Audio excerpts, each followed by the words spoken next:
What's up, guys? So, I will be doing my anamorphic testing with this baby. This is my beauty. I call her Lily. This is the Blackmagic cinema camera, 2.5K raw. With my screen right here, which is made by Convergent Design. It's the Odyssey 7Q. I can record in ProRes 422, ProRes 444, or quadruple 4 XQ. I could do RE RAW if I'm connected to $100,000 RE Alexa, which they did on the movie The Revenant for a couple scenes. You can be like, oh, they didn't use. No, they did for a couple scenes. They even used the red dragon for a couple scenes. What's it called? This is what I'm doing my testing with. If you guys didn't get a close enough look, what I have is a Kawa Anamorphic 2X adapter, anamorphic adapter. Go look it up if you don't know what it is. It gives it a 3.55:1 ratio, which is super wide. The horizontal of it is super wide. Vertically, it's super squished, but it doesn't squish the image. It gives it a super wide image. So you're gonna see a video of what I posted of me in the middle of the frame, and you can see on the sides of me, it's so wide you could fit about 15 more people on each side. That's how wide it is. And it could even go wider if I had a full frame or even a super 35mm sensor. I'm using, this sensor is not a super 35 or a full frame. This is a close to a super 16mm sensor. The type of sensor they use with the cameras on The Walking Dead. And look at The Walking Dead, it still looks fantastic.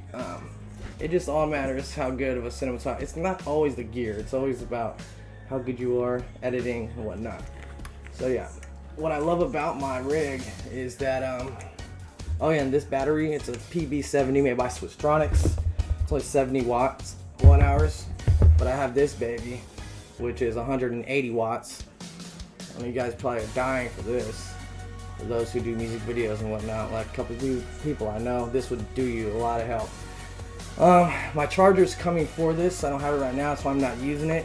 It could charge really quick, and it could power a 30-watt camera up to 8 hours or more. Just this battery, including accessories, lights. This baby right here. Oh, I love her so much. I love my Odyssey 7Q so much. This takes about 14 volts. Yeah, and which is, it's like having another camera on top of your camera. It just doesn't have a lens, and it basically is another camera. Go to ablecine.com, look at Mike review it, and I think that's his name, Mike, and you'll see what I'm talking about.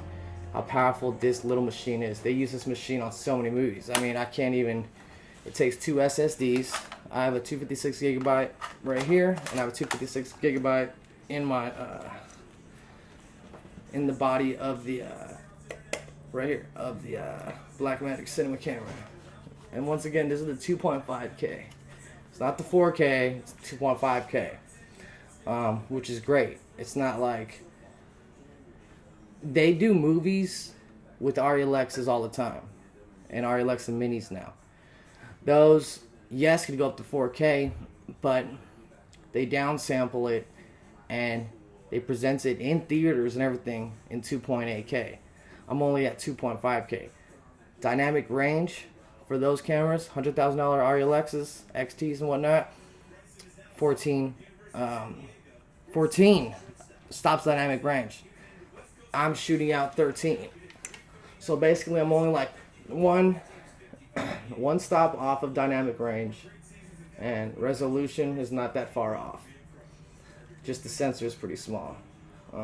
And the RE Alexa 4:3 ratio, which 16:9 is, say this is cropped and this is cropped, and then that's the width, and it's 16:9 inch aspect ratio. RE Alexa 4:3 is great for anamorphic lenses like this because it utilizes the whole frame. doesn't leave anything out, especially with it being a 4.3. Right now I got an anamorphic lens on a 16:9, and that's going to give you the aspect ratio I'm talking about, 3.55:1. And that's super. You're going to see, I have a video that I'm posting up with this video, and yeah. So enough of the jibber jabber. There's the camera though. It's my baby. Her name's Lily. Got RE handle grips on it. Got the Convergent design, Odyssey 7Q. Got lettuce handles. Got ultralight arms. You know, view factor cage with LEMO outputs. In case I got a lot of professional equipment like a focus motor and everything, like a Preston and all that. Connect all the 2-pin LEMOs right here. And yeah, that's why I have it like that. This cage, it's actually a whole cage with this bottom piece with the LEMO outputs. What's his name? Louis C.K. did a production for his on his production for his show Louis on FX. They were using a Canon 7D with a $40,000 RE Zeiss Master Prime lens with this cage. And the reason why, and that production team is so professional. Come on, it's Louis. He owns lenses himself, like ultra primes and everything. Expensive lenses. He's a director and he even shoots movies and shows and as well, even though he's a comedian. They use this cage on the 7D because of the LEMO outputs. I have it on my Blackmagic cinema camera because I have so much gear that I sometimes put on this. This is nothing. This is compact. I'm gonna lug this around, shoot my little brother, skateboard, everything in anamorphic. And you guys be buying the Schneider, what is it, let me look it up, the Schneider freaking, let me look this up. You guys be buying this big lens.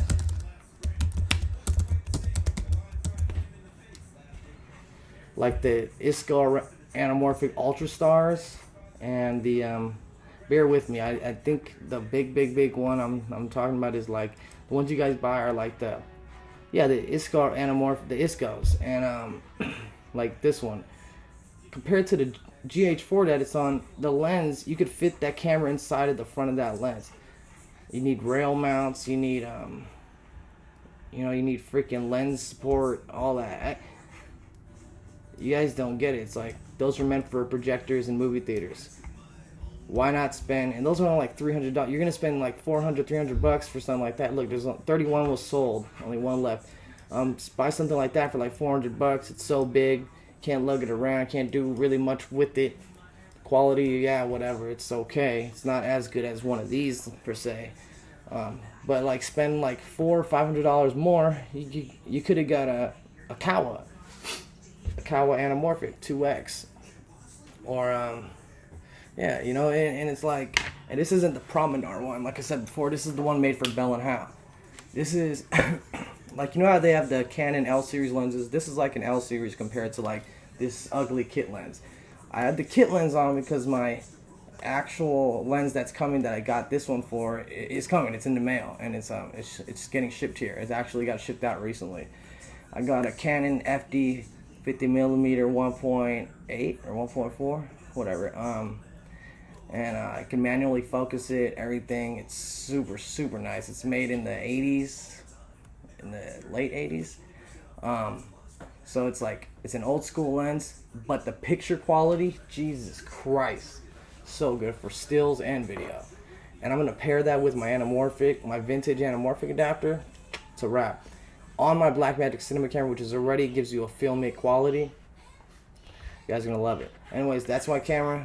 There's a little bit of info I had to tell you guys. I'm almost at 10 minutes recording right now, and be back with more videos. And I'm gonna upload a few right now. I just gotta edit them on DaVinci Resolve. Peace out. Like, comment, subscribe. Get at me. It's your boy Matt. Peace.